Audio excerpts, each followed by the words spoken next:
오늘이 9월 18일입니다.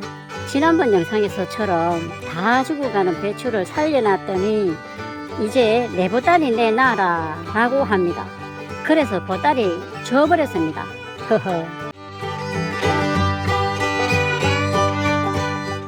김장배추 재배하면서 9월 중순의 날씨가 마치 한여름처럼 더웠었죠.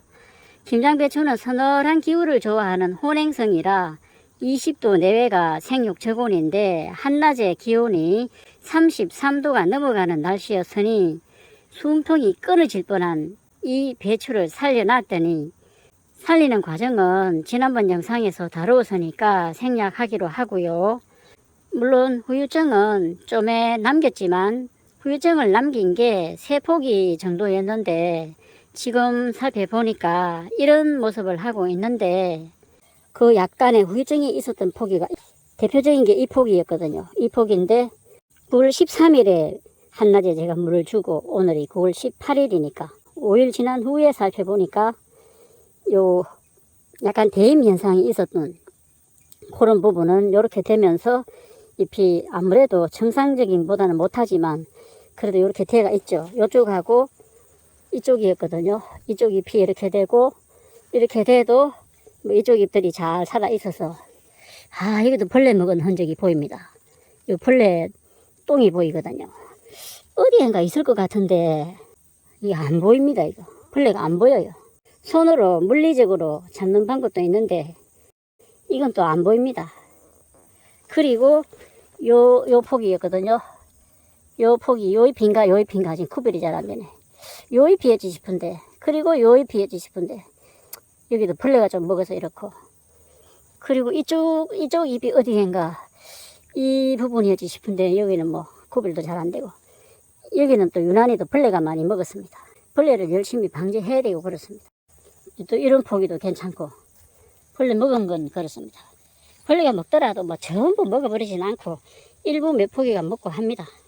기껏 살려놨더니 이제 내 보따리 내놔라 합니다. 9월 1일에 정식을 하고 오늘이 9월 18일이니까 17일째인데 김장배추가 정식 후 대략 15일쯤 지났다고 배가 고프다고 질소가 46%나 되는 요소비료를 달라고 하네요. 와 진짜 염치도 없네. 아무거나 주는 걸 먹으면 되지 무슨 입맛이 까탈스럽긴 황마. 그래서 1차로 요소비료만 주게 되는데 요소비료는 질소 성분이 많기 때문에 배추에 질소를 먹여서 빨리 초기에 잎수를 확보하게 해서 확 자라게 하려는 것인데 배추는 잎만 먹는 것이기 때문에 잎을 빨리 키우기 위해서 1차 주비는 요소비료를 줍니다. 1차 주비를 주면은 우선 요 잎을 넓적하게 해놔야 되거든요. 잎이 넓적하게 나와야 됩니다. 잎이 이렇게 하늘을 딱 보면서 햇빛을 많이 받아야 됩니다. 잎수를 넓게 하기 위해서 그렇죠. 이렇게 하늘을 딱 바라보는 이런 겉잎들이 한 8장 정도는 돼 있어야 요 속잎들을 잘 키우는 거죠. 이런 잎들 같은 경우는 하나, 둘, 셋, 넷, 다섯, 여섯, 일곱, 한 8장 되죠.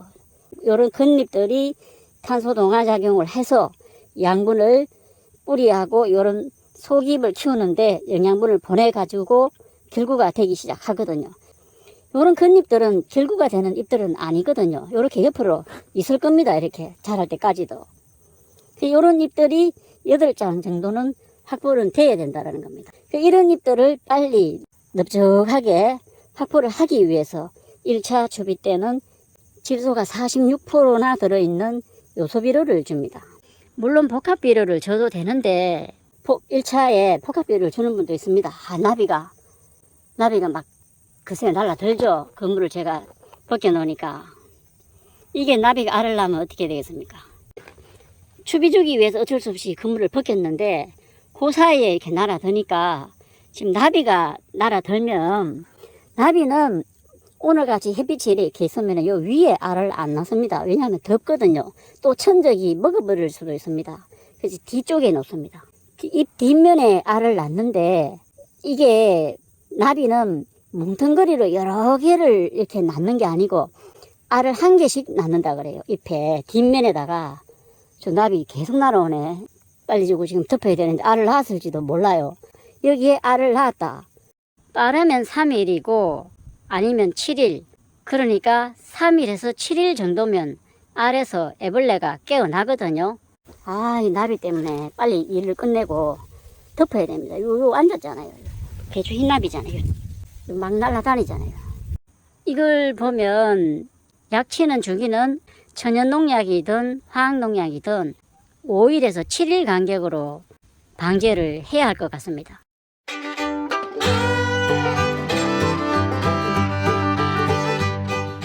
저는 비닐 멀칭을 하지 않아서 그냥 요 주변의 공간에다가 주면 됩니다. 비닐 멀칭을 하시는 분은 요 포기와 포기 사이에 여기 가운데다가 구멍을 뚫고 하얀 게 요게 요소비료인데 한 숟가락이면 10g 짜리입니다. 요게 40cm 간격으로 심었거든요. 10g을 요 포기와 포기 사이에 비닐 구멍을 뚫고 요 사이에 주고 흙을 덮어 주면 되겠습니다. 저는 멀칭을 안 했기 때문에 저도 포기와 포기 사이에 20cm 떨어진 지점에 준다고 생각을 하고 포기 주위로 요 사이에 골을 약간 탑니다. 골을 약간 타고 포기 사이에 살짝 요렇게 그럼 뿌리가 벌써 잎만큼 이렇게 나와 있을 테니까 그건 뿌리 끝 부분이 될 것 같거든요. 요렇게 골을 타고 한 포기에 10g 준다는 양으로 조금씩 뿌리는 거죠.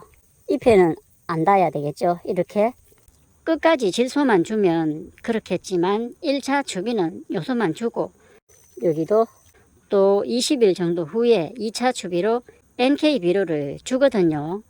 그런 양으로 줍니다. 잎에 닿으면 안 되니까 잎에 닿지 않게 하고 요 양쪽 포기가 같이 먹으니까 한 포기당 10g 준다는 양의 개념으로 쭉 이렇게 뿌리거든요. 그걸 타고 요소비료를 뿌려놨죠. 그리고 이제 호미로 한번 덮어줍니다.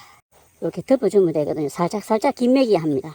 김매기를 해주면서 비료를 흙과 섞이게 이 비료가 햇빛을 보지 않게 이틀 전에 비가 한번 와서 아직은 물을 안 줬는데도 땅이 촉촉합니다. 물을 안 줬는데도 촉촉한데 추비 줄 때는 비가 온다는 예보가 있을 때 주면 제일 좋거든요. 그런데 지금은 비가 온다는 예보는 없습니다. 없는데도 추비 줄 시기가 됐기 때문에 풀 같은 거는 제거해주고 살짝 요렇게 해주면 됩니다. 포기 사이에. 특히 질소비료 같은 경우는 흙으로 덮어주지 않고 그대로 햇빛에 노출이 되면은 휘발이 되어서 공기중으로 날아가 버립니다. 손실이 생기는 거죠. 질소비료는 잘 녹거든요. 잘 녹기 때문에 이 물기만 조금 있으면 금방금방 녹습니다. 이틀 전에 비가 와가지고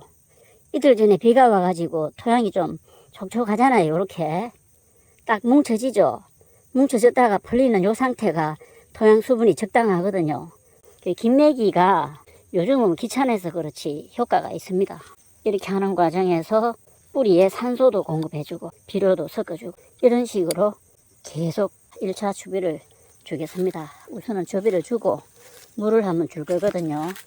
저는 2번 정도만 추비를 줄 건데 추비를 한 번도 안 주면 안 되나 하실 텐데 안 줘도 되긴 됩니다. 그건 키우는 주인분 마음이지요. 주인이 안 주겠다는데 누가 뭐라 할까요? 추비는 다 마쳤습니다. 빨리 물을 한번 줘야 됩니다. 이 나비가 보세요. 요 안에 여기 속 들어가 있습니다. 날라가다니. 요 알을 낳았을지 모릅니다. 잡았습니다. 이 다행히도. 해필 나비가 현행범으로 현장 체포가 됐습니다. 이것도 생물인데 살려줄까요? 어떻게 할까요? 지금 요 나비가 여기 알을 낳았을지도 몰라요. 그럼 요 생장점을 갉아먹는 거죠. 이 생장점을 갉아먹어버리면 더 이상 회복이 안 되거든요. 지금 깨끗한 요 배추잖아요. 근데 여기서 알을 낳았을지도 모릅니다. 조금 전에. 그럼 여기 일주일이 지나면은 알에서 깨어나가지고 애벌레가 생겨서 여기 속잎을 조금 먹었을 수도 있거든요. 알을 낳았다 해도 제 눈에 잘 안 보이거든요. 아까 조금 전에 설명과 같은 이유로 요 뒷면에 알을 많이 낳긴 하는데도 속잎은 또 결과적으로 더 부드러운 잎이고 더 맛이 좋을 거 아니에요. 또 조금 약간 그늘은 되고 그러다 보니까 요런 생육하기 좋은 환경을 딱 알고 요런 데서 알을 낳았을 가능성도 있습니다. 그래서 일주일 후에 여기서 벌레가 생기는지 관찰하기 위해서 이렇게 표시는 한번 해놔봤습니다. 알을 안 낳았을 수도 있거든요. 이 일항에도 1차 추비를 주려고 한냉사를 지금 걷었거든요. 걷어놓고 보니까 요 포기에서 벌레 먹은 흔적이 보이고 살펴보니까 요 벌레가 있습니다. 요 잎 뒷면에 요 있잖아요.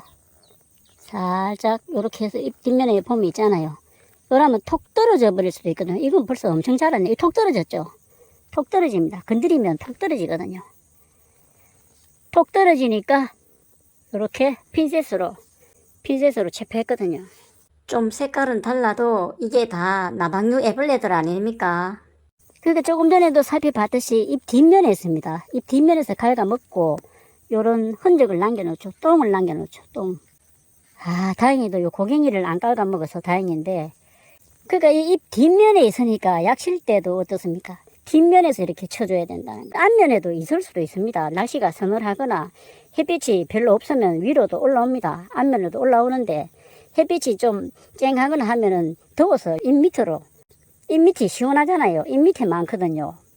대부분은 잎 밑에가 많습니다. 왜냐하면 요 위에 서면 눈에 잘 띄니까 천적으로부터 보호도 해야 되고 해서 잎 뒷면에 많이 있는데 약 칠 때도 이 뒷면으로 쳐줘야 된다라는 거를 이걸 보면 알 수 있죠. 와, 이 포기도 툭 떨어져 있다 보니까 그럼 약 칠 때도 이렇게 막 밑에 치다 보면 툭 떨어지는 수도 있겠죠. 그럼 이 땅에도 쳐야 된다라는 걸 알 수 있죠. 살아있죠. 살아있는데 움직이잖아요. 아, 이것도 어쩌겠습니까? 살아있거든요. 이것도 체포해야 됩니다. 호수로 물을 줄 때 처음에 나오는 물들은 떳떳하기 때문에 이거 버려야 된다는 거는 뭐 상식이기 때문에 말 안 해도 다 알겠죠. 비료를 주는 과정에서 잎에도 흙이 묻게 되거든요.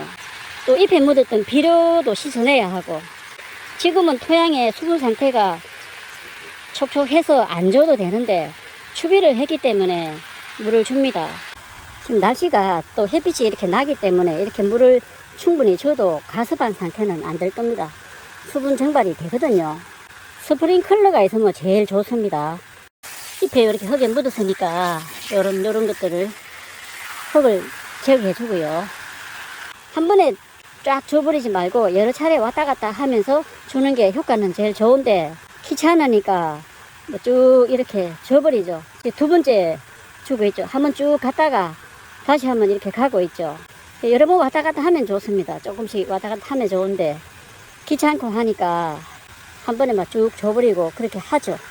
물을 줍니다. 빨리 끝내고 한냉사를 씌워야 됩니다. 워낙 배추 흰나비들이 날아들어서 재빨리 추비를 하고 한냉사를 다시 씌웠습니다. 나비로부터 보호를 해야 되니까 어쩔 수 없이 한냉사를 씌워봅니다. 한냉사를 씌웠다고 안심할 건 아니지만 안 한 것보다는 효과가 있거든요. 지금까지 김장 배추 재배 과정을 살펴봤습니다. 감사합니다.